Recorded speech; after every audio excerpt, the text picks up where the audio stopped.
வணக்கம். இன்சூரன்ஸ் அதாவது காப்பீடு. நம்மள பல பேருக்கு இந்த வார்த்தையை கேட்டாலே இது என்னவோ ரொம்ப சிக்கலான விஷயம், இதுல என்னென்ன இருக்குன்னே புரியலையேன்னு ஒரு சின்ன குழப்பம் வரும்.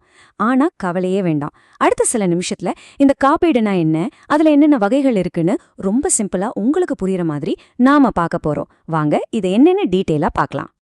நம்ம லைஃப்ல நாம எதிர்பார்க்காத நேரத்துல திடீர்னு ஒரு மெடிக்கல் எமர்ஜென்சி இல்லைன்னா வேற ஏதாவது ஒரு பெரிய செலவு, இந்த மாதிரி ஒரு நிதி நெருக்கடி வந்தா என்ன பண்றது? அப்போ எப்படி சமாளிக்கிறதுன்னு யோசிச்சிருக்கீங்களா? இது நம்ம எல்லாருக்குமே இருக்கிற ஒரு பொதுவான கவலை தான் இல்லையா? அந்த கேள்விக்கு ஒரு சரியான பதில்தான் இன்சூரன்ஸ். இத நாம ஒரு ஃபினான்ஷியல் சேஃப்டி நெட், அதாவது நிதி பாதுகாப்பு வலைன்னு சொல்லலாம். நாம மாசமோ இல்ல வருஷத்துக்கு ஒரு முறையோ ஒரு சின்ன தொகைய பிரீமியமா கட்டுறது மூலியமா திடீர்னு வர்ற ஒரு பெரிய நிதி சுமையிலிருந்து நம்மளையும் நம்ம குடும்பத்தையும் சுலபமா காப்பாத்திக்க முடியும். காப்பீடுன்னு சொன்னாலே அதுல ரெண்டு முக்கியமான வகைகள் தான் இருக்கு. இந்த 2 வகைகளையும் புரிஞ்சுக்கிட்டாலே போதும், காப்பீட்டை பத்தின பாதி விஷயம் நமக்கு தெளிவாயிடும்.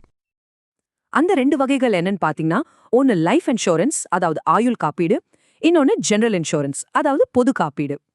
லைஃப் இன்சூரன்ஸ் பேர்ல இருக்கிற மாதிரி ஒருவேளை நமக்கு ஏதாவது ஆச்சுன்னா நம்ம குடும்பத்தோட எதிர்காலத்தை நிதி ரீதியா பாதுகாக்க உதவுது.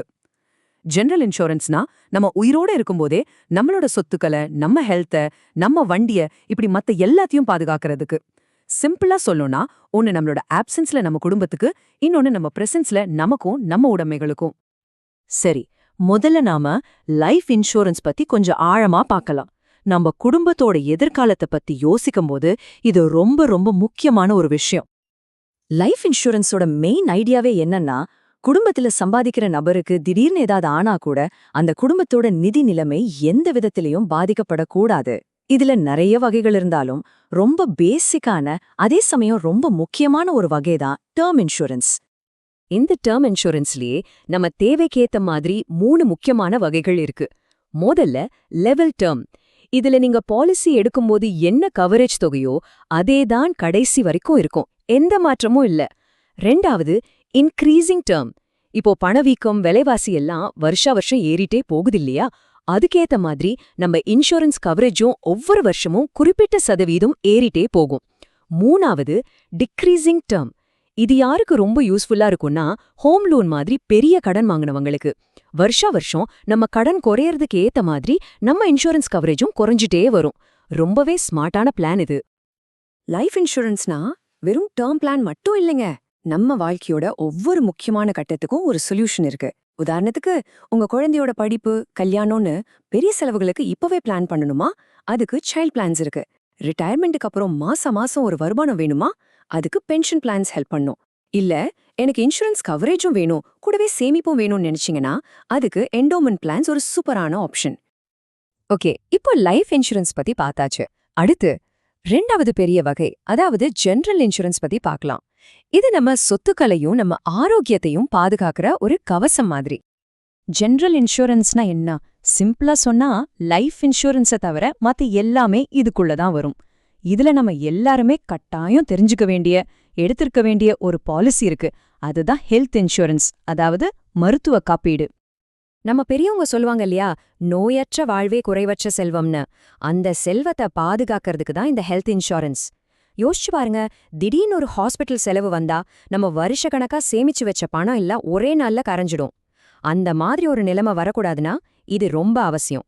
இதுல உங்களுக்கு மட்டும் தனியா எடுத்துக்கலாம், இல்ல உங்க மொத்த குடும்பத்துக்கும் சேர்த்து ஃபேமிலி ஃப்ளோட்டா பிளான் எடுக்கலாம், இல்லனா சில குறிப்பிட்ட பெரிய நோய்களுக்கு மட்டும் கவர் பண்ற மாதிரி கிரிட்டிக்கல் இல்னஸ் பாலிசியும் எடுக்கலாம். நம்ம ஹெல்த்துக்கு அப்புறம் நம்ம டெய்லி லைஃப்ல ரொம்ப முக்கியமானது நம்மளோட வண்டிங்க. நம்ம பைக், கார், இதுக்கெல்லாம் இன்சூரன்ஸ் எடுக்கிறது நம்ம பாதுகாப்புக்கு மட்டும் இல்ல, சட்டப்படியும் அது கட்டாயம். ஆமாங்க, நாம இப்ப பார்க்க போறது மோட்டார் இன்சூரன்ஸ் பத்தி தான். மோட்டார் இன்சூரன்ஸ்ல நிறைய பேருக்கு ஒரு கன்ஃபியூஷன் வரும். தேர்ட் பார்ட்டி எடுக்கிறதா இல்ல காம்ப்ரிஹென்சிவ் எடுக்கிறதான்னு.